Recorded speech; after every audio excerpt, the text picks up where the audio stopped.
বমি হল পেটের জিনিস মুখ দিয়ে জোর করে ছুঁড়ে ফেলা এবং অন্যান্য অবস্থার একটি উপসর্গ।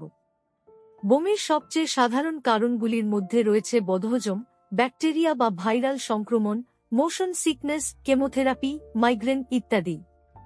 এই ট্রিগারগুলি রাসায়নিক পরিবর্তন ঘটায় যা মস্তিষ্ককে জ্বালাতন করে কেমোরেসেপ্টর ট্রিগার জোনে সিটিজেড রিসেপ্টর সক্রিয় করে এবং বমি কেন্দ্র, বমি বমি ভাব এবং বমি হওয়ার দিকে পরিচালিত করে।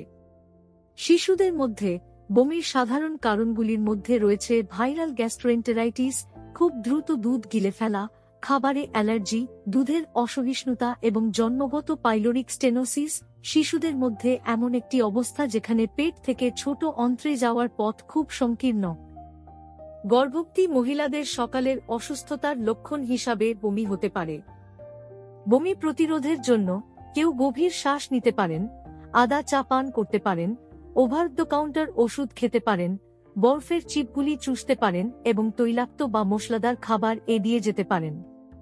বমির চিকিৎসার মধ্যে রয়েছে হারানো তরল পূরণ করার জন্য প্রচুর পরিমাণে পানি এবং অন্যান্য তরল পান করা, সাধারণ পটকা বা সাধারণ ভাত বা রুটি খাওয়া এবং হজম করা কঠিন এমন খাবার এড়িয়ে চলা।